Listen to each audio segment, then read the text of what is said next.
to a special edition of the Darden Admissions Podcast. I'm your host, Brett Twitty, and you are listening to a new episode. On this episode of the podcast, I'm excited to share my recent conversation with Gerry Yemen. Gerry is Senior Researcher and Executive Director for the Darden Case Writing Research Group, and she has interviewed protagonists and written or co-authored over 400 cases, teaching notes, and technical notes during her time here at Darden.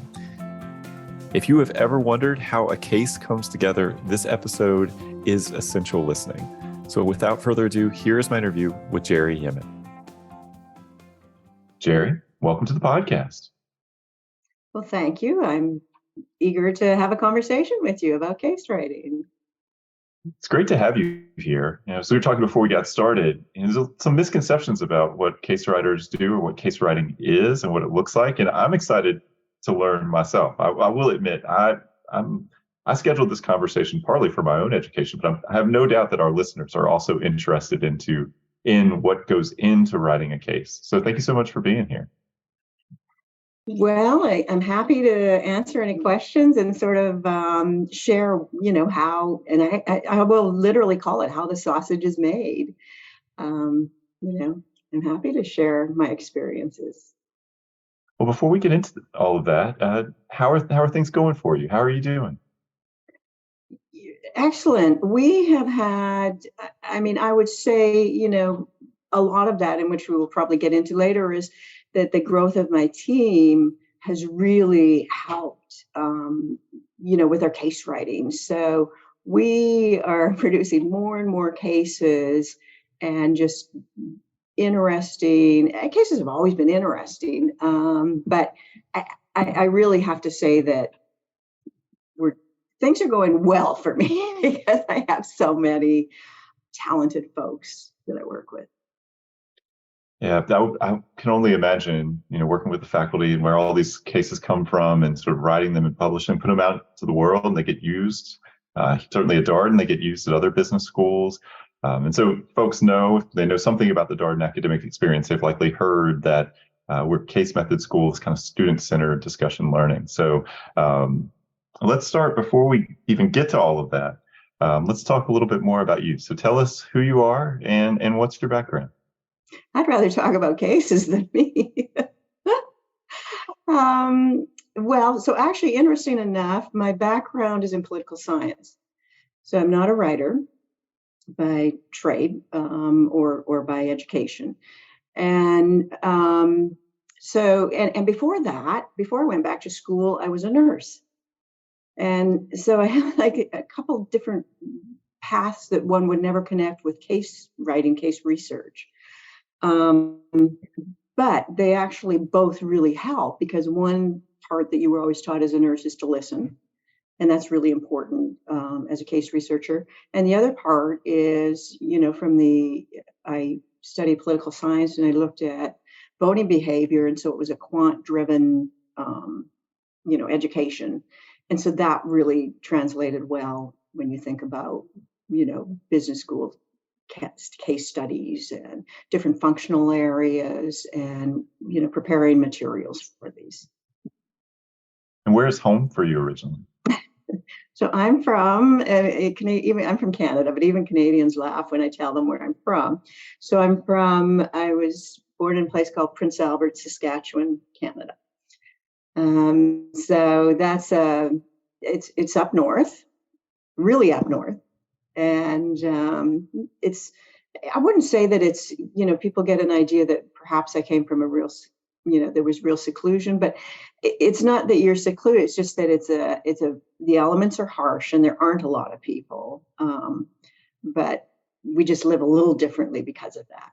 And I always, now that I go home, having lived in Virginia for many, many years, it's really a challenge, because I'm just not used to the harsh element. And I know my life's easier because I live in a warm climate.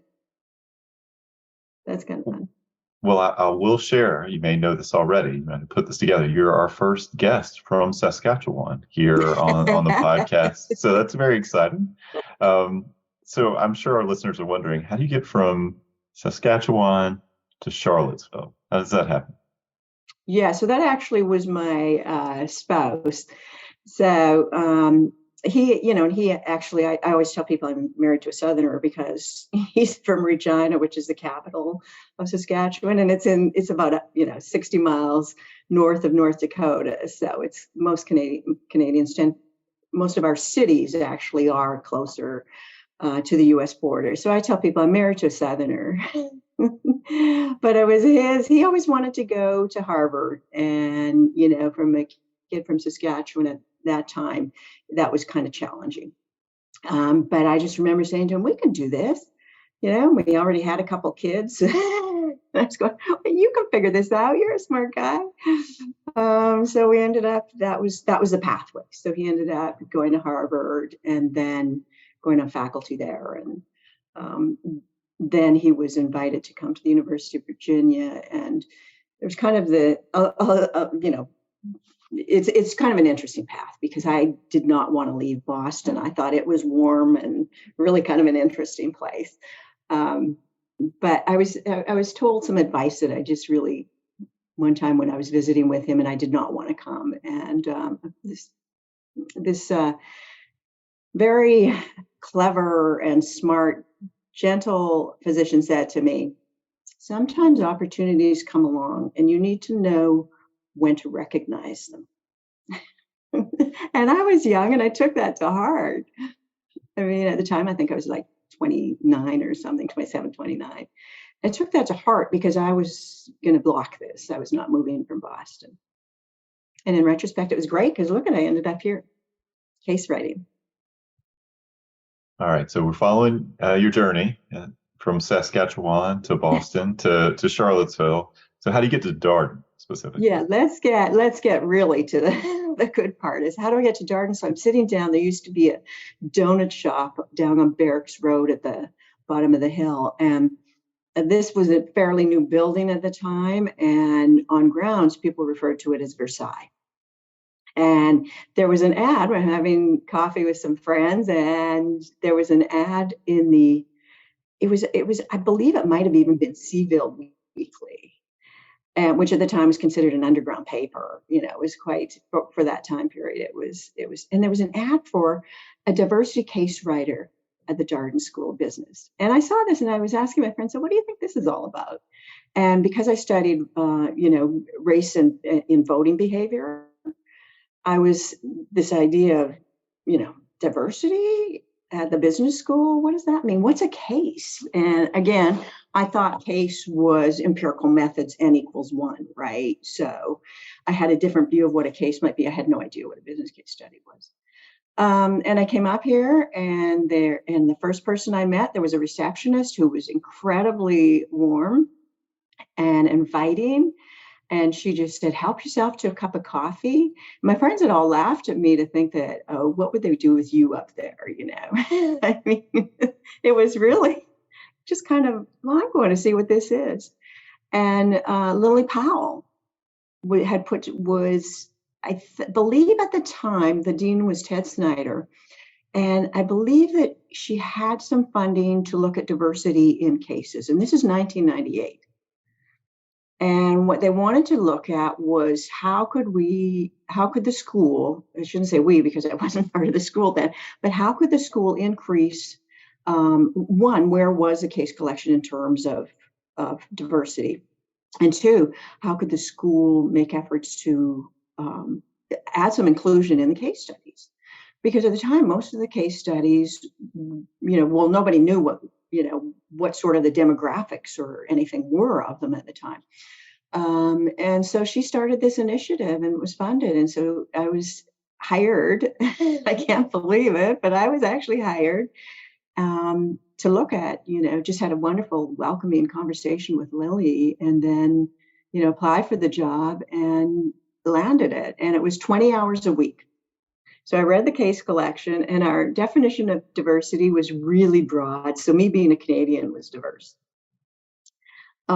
Because we were just trying to, anything that wasn't an American, company, so a Canadian company, it was really kind of interesting how we were just trying to find some difference. And of course, then that rule changed a little bit. And it was kind of an experiment too, because think up to this time, a lot of faculty had written all their own cases. And there was that expectation that they write them, that they do the research, and take on everything about their cases. Well, you can imagine, that's okay. Can somebody from the outside come in and support this effort? So that's what I did, and I walked around and tried to find out people like, okay, what is case writing? How does this work? And there wasn't really a clear path. It was, well, faculty had some research funds and they would hire somebody in their functional area to help them with this. And that's exactly what it went. And we didn't have Darden Business Publishing. It was called the Darden Case Collection, which was really just a library of, cases that faculty had written over the years. And so that's how it all started. That's so interesting. So it's something of like a novel role that you walked into, right? The faculty trying to figure out how you can be helpful to faculty who have largely worked on this on their own. That seems potentially challenging. Yeah. So, well, and eventually what my mission was to write cross-functional across every functional area. And that faced its own challenges because it's not like I'd ever worked in a business outside of a hospital in my nursing career. And then I went back to school, and my area, graduate school was political science. And so it was like, okay, what could I see? Well, economics, I can see. Economics, I was fine because back in the day, economics and political science were very closely related. And there was, the rational choice voter, there's a rational market. I mean, there were just language things that I had. But there was something that was even more interesting that evolved was that my office was in the library. And so the librarians, and Karen Marsh was the reference librarian at the time, and she went on to become director of the library before Tom, who's there now. But I went out to her and I said, okay, you need to show me, where do I find things about the stock market? Where do I find, how do I find, and I just, would spend any time in between what I was supposed to be doing, which is, helping write some cases, was, okay, I need to understand what they're teaching. And all these materials that were on reserve, I started reading everything that the students had to read. And I read the case collection, every single case that they had at the time, and their teaching notes, because I had the first action item was that I would look to see at the level of diversity of our cases and put it together in a spreadsheet. So that, when it came down to writing cases, though, you bring up a really valid point. I had no expertise whatsoever. And I relied on a lot of people to help me. Maybe a little bit of an unfair question, but do you remember the first case you worked on? Oh, absolutely. Absolutely.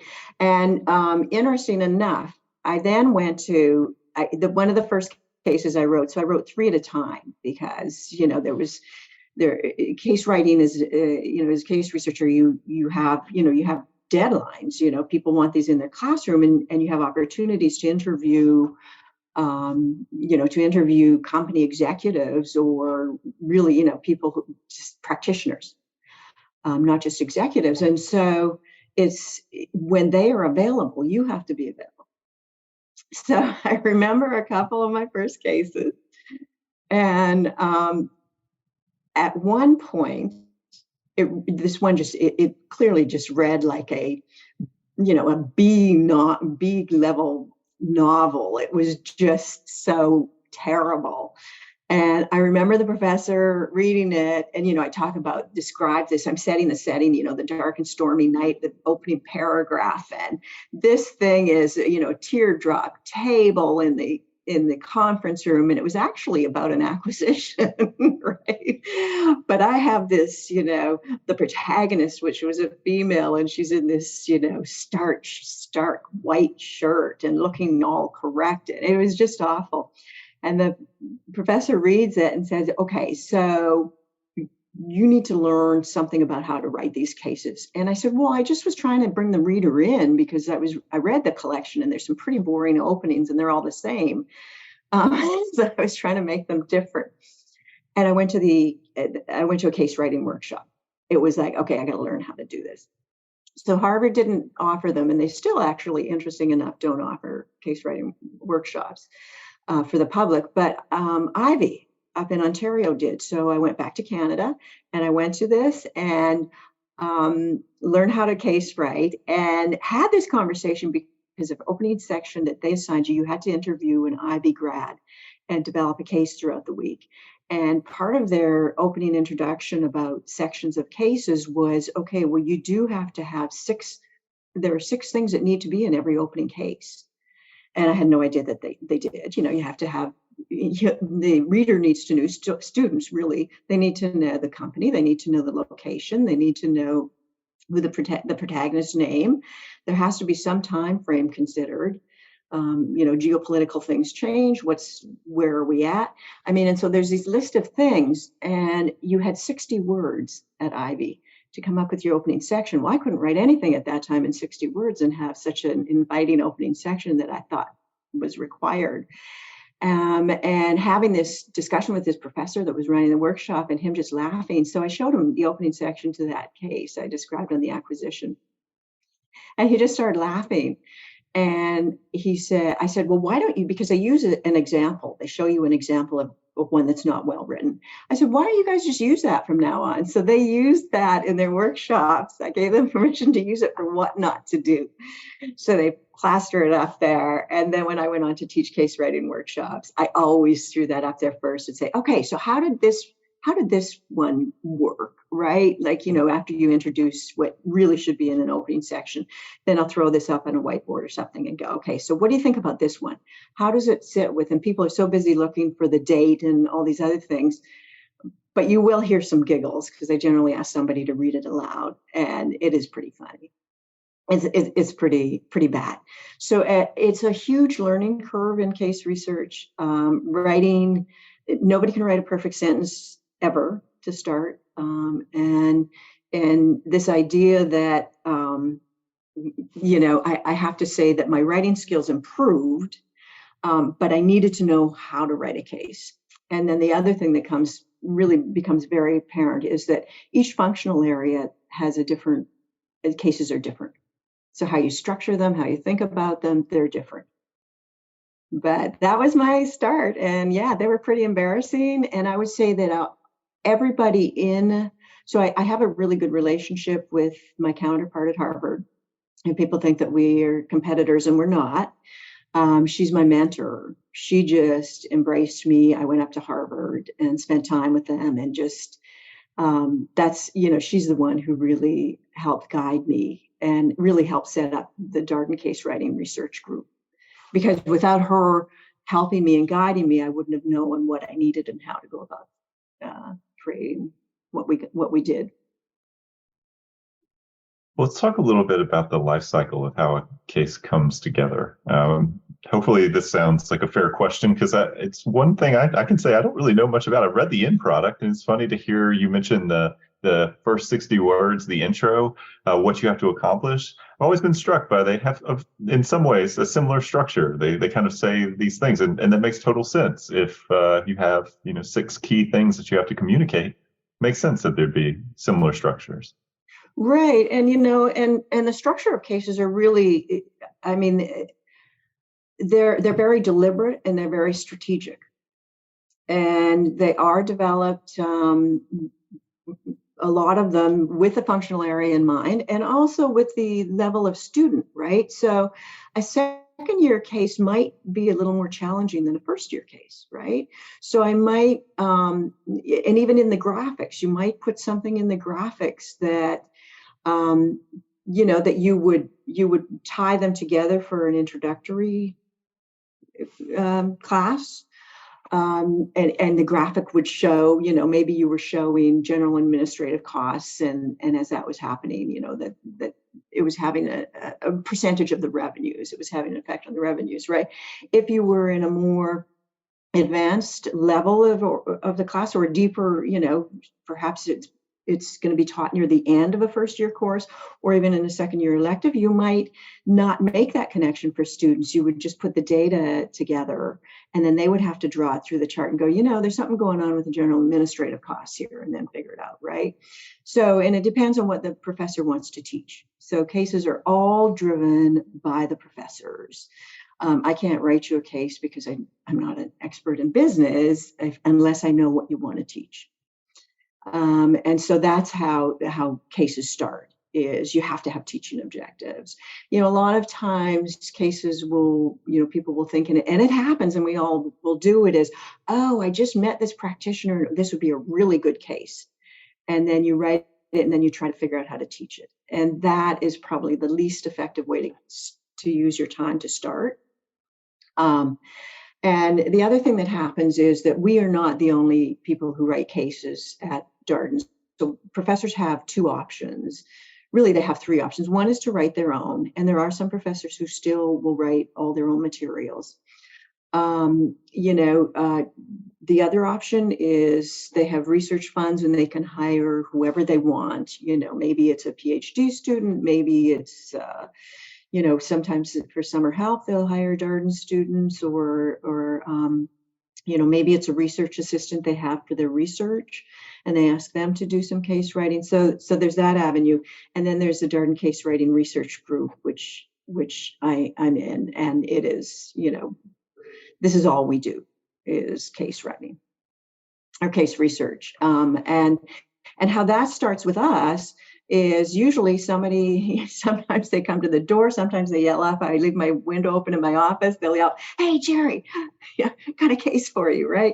Or, "Hey, can I talk to you?" Or it's really the creativity and innovation in this place comes from our professors and their ideas, right? And so they are so, I have to say, they're so excited about what they want to put in their classrooms. But it's always tied to the learning, right? So it might be they have an idea, but they haven't reached out to a protagonist. They haven't looked up necessarily the research yet, or those kind of things, but they have these amazing ideas, or they have gaps in their curriculum or there's something that comes along that they really want to teach. And then they'll show up and they'll say, "These are my ideas. This is what I want to teach." And, and then we will brainstorm. There's 6 in my group. There's the 6 of us, and each one of us has a different functional area expertise. And we also have some cross-functional expertise, but finance is a huge, it takes me forever to write a finance case. I mean, I had to in the beginning because it was me, but they were not nearly as good. They took me forever. Professors were so patient, but I now have, actually three case researchers who are all really amazing in finance and accounting. And so I would never have to write those cases anymore. But anyhow, so it depends on who you assign, but we will have our Monday morning meeting and go, "Hey, does anybody know?" So here's an example we just had this week, maybe it was last week, but it's just an example of a professor was looking for a case about idea theft. And I hope that I don't think I'm revealing anything to any students here on this one. But okay, so then what are some ideas? And professor came with these what they wanted to teach.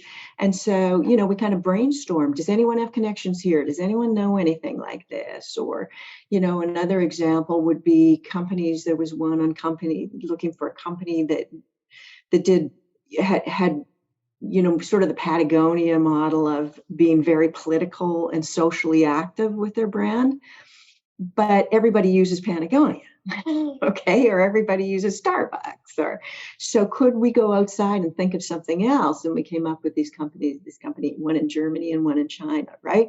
And it was just by our own experiences and some connections that we reach out to. And the other thing about these ideas of where we get ideas for cases is within Darden. There isn't anybody in this organization that doesn't touch on case writing. I reach out to, whether there's people that, like, I'm thinking that people in engagement, in the creatives that are in the, that run the technology at Darden. It's James, it's people that work in the kitchen, it's people. I reach out to them all the time. Okay, how does this work? Do you have any ideas of this? How would this, right? Because everybody has this love of cases because they're at Darden. All right, now that's just a gimme, which I found kind of interesting when I got here. Is everybody loves them, and nobody ever says no. Even though I'm calling and I want something from them, it's not like I can ever help you do anything, right? But I'm always asking, or someone from my group is always asking. And so everybody here has some input to the case writing, to how cases are developed. It's incredible.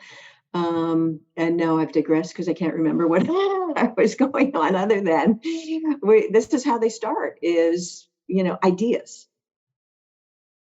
All right, so you've got an idea, you got a teaching objective, an idea, maybe you've developed some companies. Do you then reach out to the companies and say, hey, we're from the Darden School. Would you be interested in being part of a case? Yes. Yeah. Some of us are more comfortable as case researchers. We're more comfortable reaching out to folks. I have no problem picking up the phone, and the finance guys have no problem picking up the phone because they were all in, private equity and things, and they're used to calling companies and asking.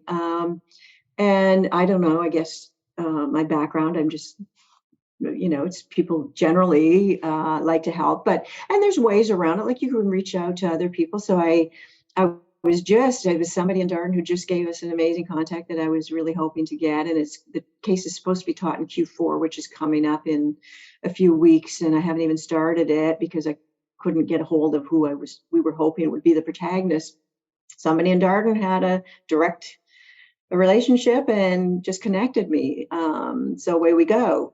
So yeah, you reach out to companies.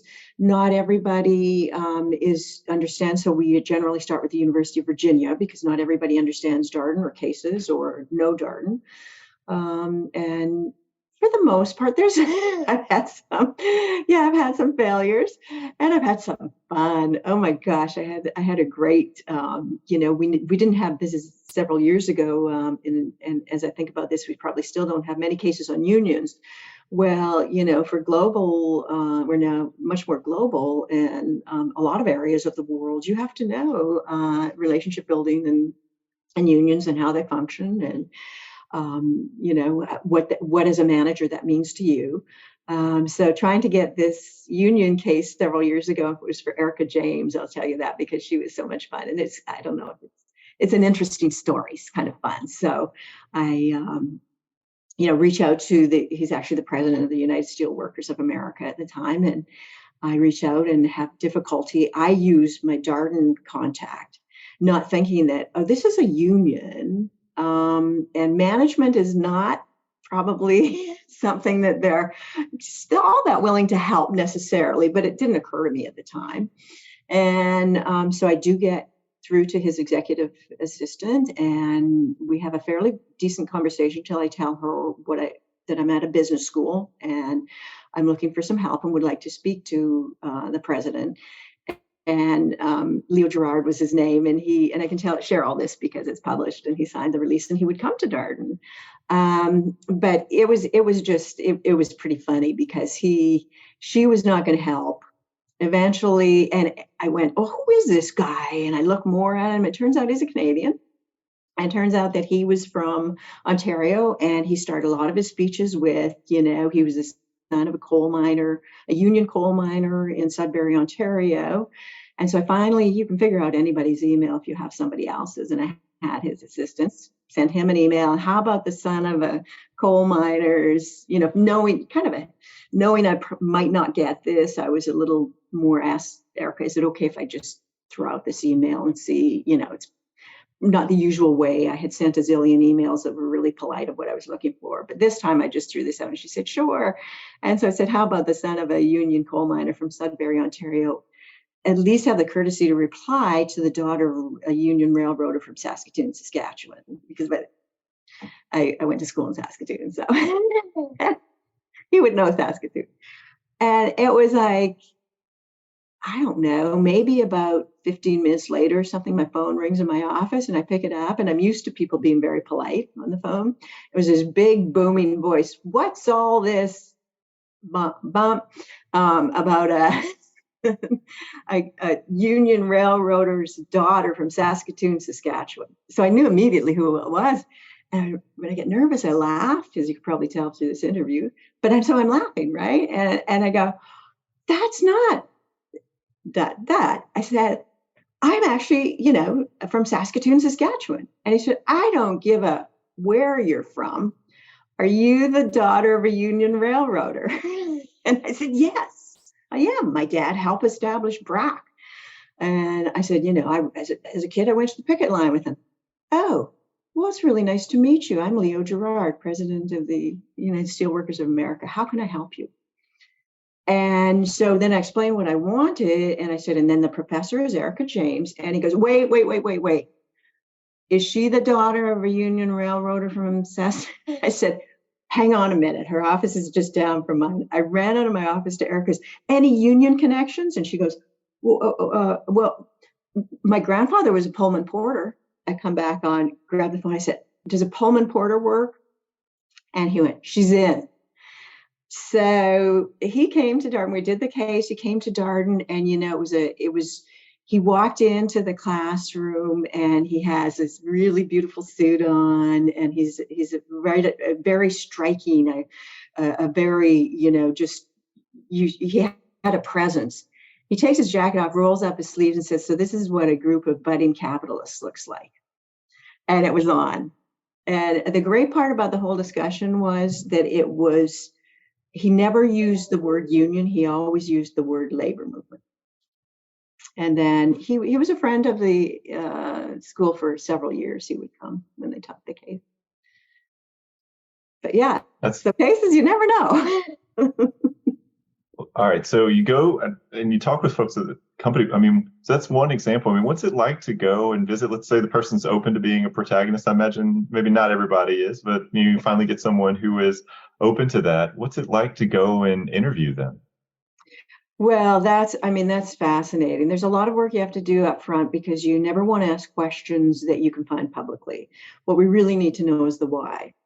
And then not all cases are field-based cases. There's some functional areas, particularly where companies don't want to talk about their, about some of their challenges or issues. And remember, we're always looking for practitioners' experiences where they struggle, right? And so it's not like this is a best practice all the time. It's just, okay, well, a reasonable person could make a decision given several options, which is what really managers have to do all the time.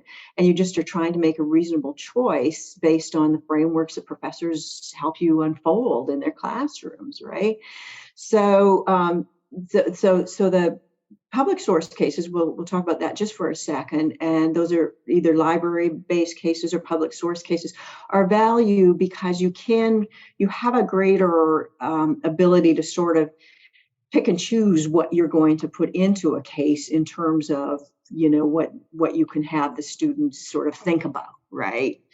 So there's value in those cases, but quite often I will send those cases to a company. In fact, the ones that I write, I generally try, and most people in my group, to send them to the company because they will often give us a quote or, a correction, or because it's hard to write things from public sources because we don't know the whole story. Whereas the practitioner, the field-based case where you go to the company, well, that's exactly on what they tell you it is, because it's their experience. It's what that practitioner and the people around them experience. So yeah, I would have to say it's been one of the most fascinating things if you think about it, I've been here since 98. One of the most fascinating things, I've met so many people around the world. Because our cases, I've interviewed people in China, I've been to Saudi Arabia, you name it, I've been around the world interviewing at different organizations. And it is one of the most fascinating things about the job. And of course, you have to keep everything confidential. And so I can't even talk about all the fascinating things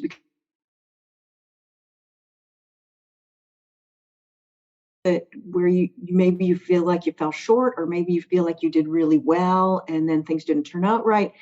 Just having somebody there where it's confidential is really kind of an interesting part. I learn a lot.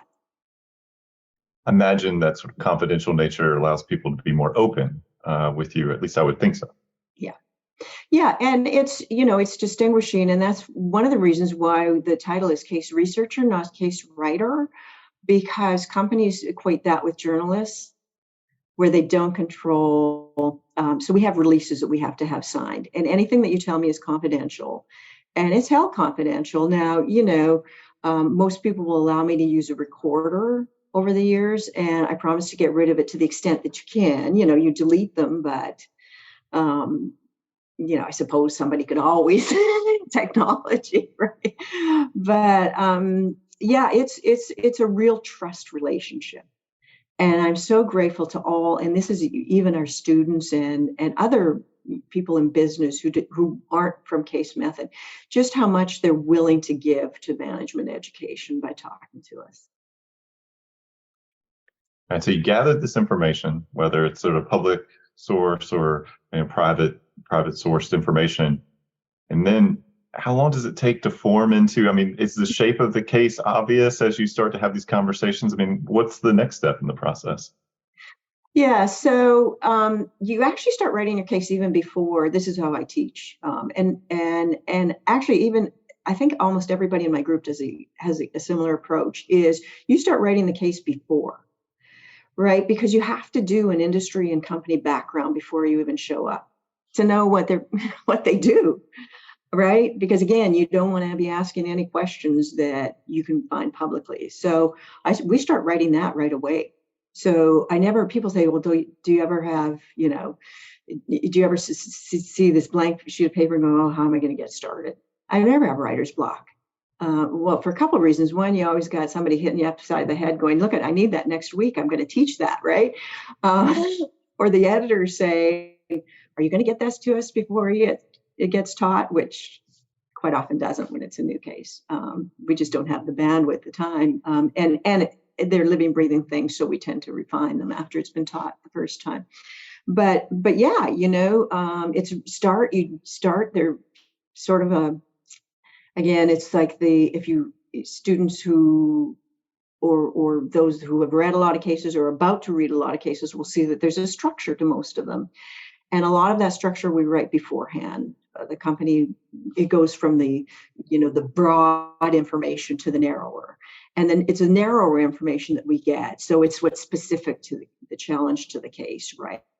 What we would describe as sort of the tension to the case. Okay, so there's a decision that has to be made at some point. And so any information about that decision is what we generally get from the companies. And so you start slogging through your interview notes. And yes, I still take notes, although I started showing up a little sharper a few years ago because I went to a tech company and it was out in California, and I show up with my old recorder and a notebook, and the CFO started making fun of me going, come on, you look like you crawled out of the Ivy Tower with a notebook. I haven't seen one of those in years, right? So I ended up getting everybody iPros so that we have I still take notes, but this time it's better with it has the tech pen and it's on the iPro. And you can record at the same time, and you don't even have to take notes because it will, now digitally get you the words. So we have advanced, but it really is like going through all those again. So where does that fit in the case? All right. So where would I put that? One, to have students, a reasonable person, go down this way or this path, right? Who do I put here? What do I put here? And it really is a strategic what fits and what doesn't. And what do they have to know and what don't they have to know, right? Because length of cases is sometimes an issue. Yeah, my impression of Darden cases is that they are shorter. That, I mean, not always, but that there's like an economy to them. At least the ones that I've seen. It's interesting because I would walk to work when I first started, and I would go through the path where the students walked. And I started asking them, so what makes a good case, right? Because remember, and sometimes they'd be law students because I didn't know, they're all walking to the same place, a similar place, right? And so sometimes I get an answer from a law student, and so then I go, oh, in my mind, okay, that's a law student. But the business students would, oh, number one, short. That was in my non-scientific asking around, what was the best? A short one. So yeah, I think that our cases tend to be a little more succinct. Um, maybe, maybe, and I do hear there is a difference between, and I know because I have a Harvard, Aldo, one of our case researchers, spent 20 years at working for Karen at Harvard. So, and he's with me now, and Karen still talks to me. But he's, his writing style is a little bit different, and he has said how much he's enjoyed. There is a difference in the cases, and how faculty think about, not necessarily think about their cases, but how they do tend to be a little less concise sometimes, as well as shorter. So I imagine as you're pulling the case together, you're thinking about the structure where information can be added in. There's a sort of ongoing dialogue with the faculty member. At least I assume that there is. So that depends on the faculty member, and it depends on the experience of the case researcher. So for those of us, so there's three of us, between the three of us, we probably have like, let's see, I got 25, all 50, 60. We probably have about 70 years of experience writing cases between the three of us. And so there's very little that a professor has to do other than they read the first draft. We do have conversations, going along, right? Just make sure that we're going to go down a direction that the professor envisions is fine. And so you have meetings, and you have a meeting and throw all this together. And then it's really the first draft. So we have several drafts. Okay. And that's the other thing is, you don't write a single draft. Some of them I will write, before I even send it to a professor, I've written 6 drafts of myself. Right. So yeah, it's writing and writing and writing, and it's a process. So if you read my first draft, you couldn't make sense of it because I've combined my research notes from public sources, and I've combined what I learned from the company. And, just one of the things you always have to think about is you don't ever want to plagiarize. So one of the ways of getting around that, and this is probably a really good piece of information for anyone who wants to write, is anything that I write from public sources, I always put the citation right there, but I never write what the sentence said or what the paragraph, if they're using something, so just an example this morning on cloud ERP. Well, there seems to be, there's this distinction between the cloud ERP there's a, one that's about a product and one that's about for services. And so I use a citation, but I don't use all those words. I only have like 2 words, product and service ERP, and then I cite them. And that way, then it forces me to write my own when I get to that point where I'm actually writing paragraphs on certain things and connecting ideas and things from public sources and things from what the company says, right? That's when you put these things together and add more words. But yeah, it's really a craft. You end up doing most of that as a case researcher. You send your first draft, which from our group is pretty solid, pretty nice. Because even my new case researchers, and by new, I mean, I have case researchers that have been here for a couple of years, but they still are teamed up with one of us, the 3 that have been writing for a long time or doing this for a long time because it's such a huge learning curve. And then you send it to the professor, and you go from there. And yes, I think this will work. Yes, it won't. It goes to the classroom. That's always really exciting because all our materials go into the classroom. We do not write a single thing that does not hit a Darden classroom. We just don't have the bandwidth. It would be nice if we could write cases for seeds of faculty's research. And I think that may come at some point, but we just don't have the bandwidth in our group to do that at this point. But yeah, it goes to the classroom. Well, what if it doesn't sing?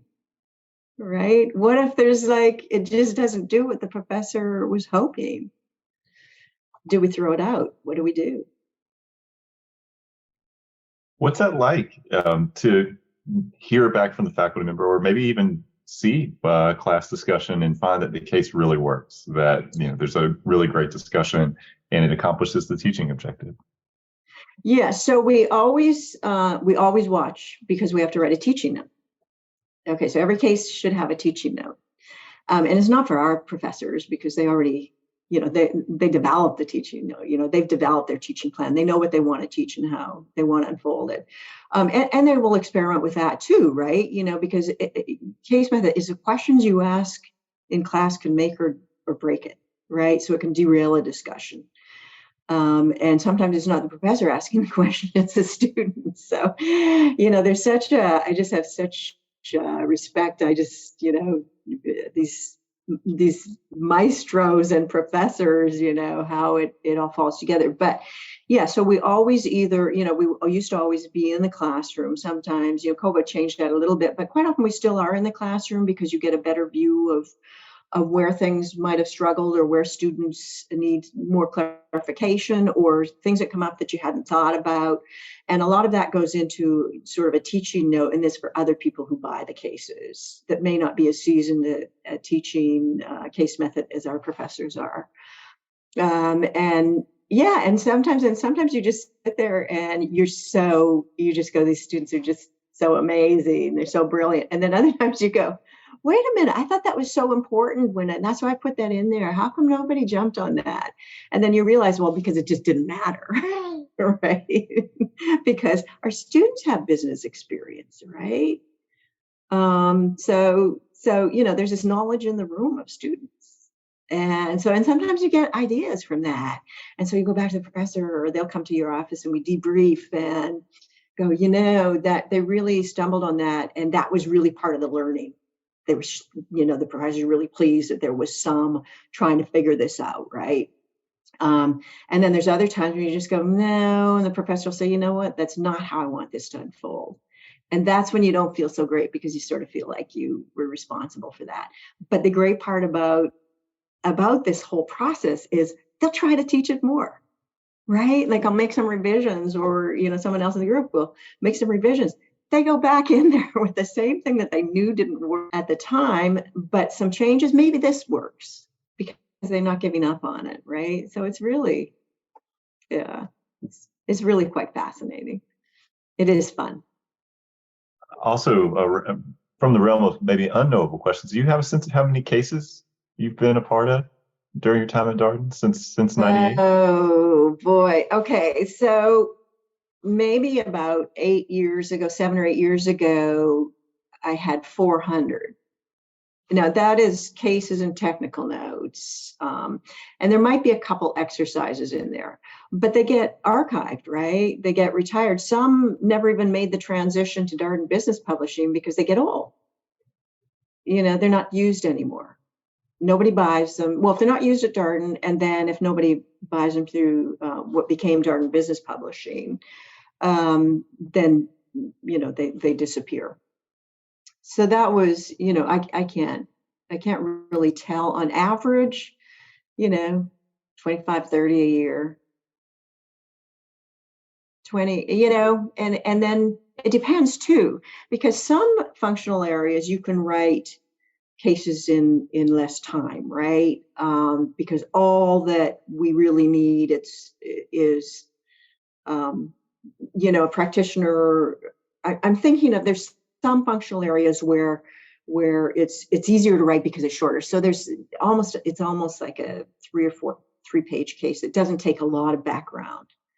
You don't need that to teach a concept, right? Or unfold a framework. Others really require a lot of work and thought, so cryptocurrency there's an example. I mean, it's such a complex thing. So there's some things that are just extraordinarily complex that you really have, so students can have a grasp at it. You really have to dig in on that. So that takes longer. Still 25 to 30 cases a year is incredible. I wonder, probably also a little unfair, do you have a favorite case or something that you worked on recently that you just really, really loved? Oh, Brett, they're all my favorite babies. The only ones I don't are the dogs that don't work in the class. And I mean, and that's the extraordinary thing about it, right? Because if you come and say to me, "Oh, I need a case on, well, okay, so an ERP system." I mean, it just sounds so clunky. And I'd written one several years ago, and I just remember really enjoying the company. And I didn't know what an ERP system was. And so ERP is Enterprise Resource Planning. And it's all now digital and things. And I was just kind of, oh, thanks. And now writing one that is digitalized, writing, update. Students still need to know because they are considered the backbone of many, many businesses. And so it's changed. So writing about that has been fascinating because I went, oh, wow, I had no idea. Right. Of course, I have no idea about any of these things. But and it's kind of fun too so we, of course, data science is huge and data analytics is huge. So we have a data scientist on the case research team group within our group. And so his materials, we all read everything that he works on, because I've learned about digital twins are neural networks, all these words, and I don't know anything about it, but I know what the words mean now, right? Because of what my other my colleagues in my group are working on.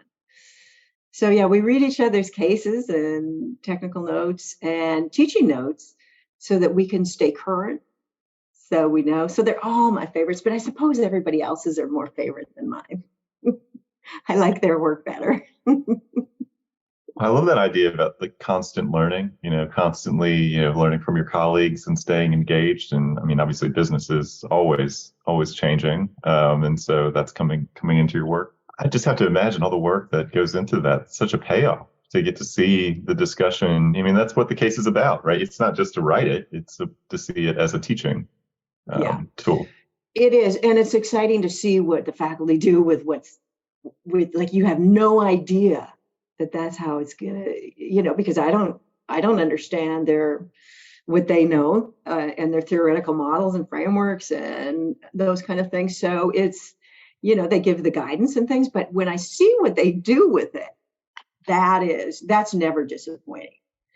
And of course, as you can imagine, yeah, I mean, I've been going to business school for almost 25 years now because I get to see all these cases.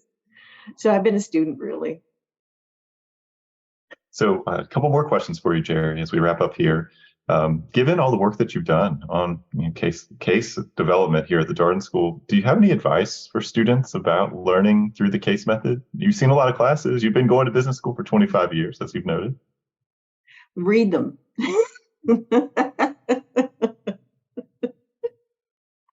That's a fair point.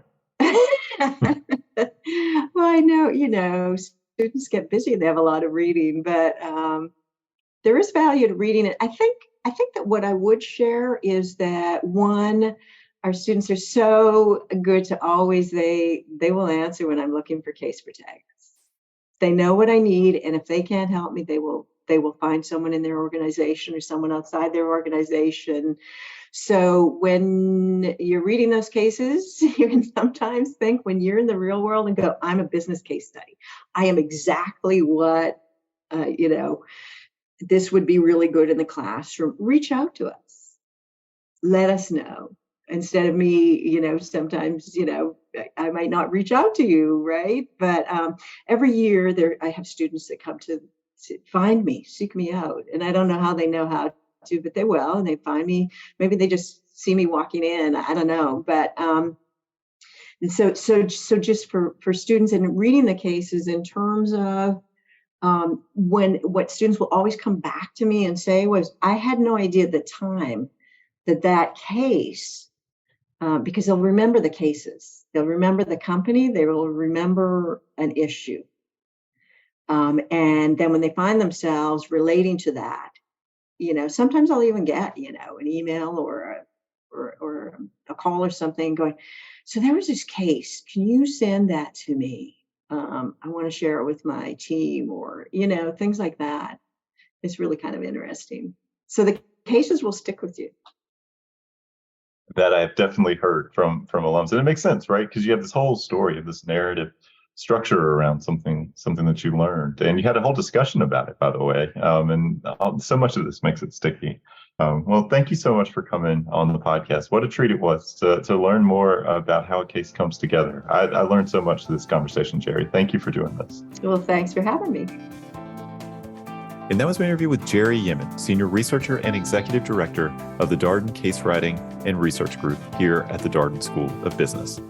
As always, if you have any comments, suggestions, requests, anything you'd like for us to cover here on the podcast, we're all ears. You can be reached at Darden, that's DARDEN, @virginia.edu. Until next time, stay safe, be well, and thanks for listening.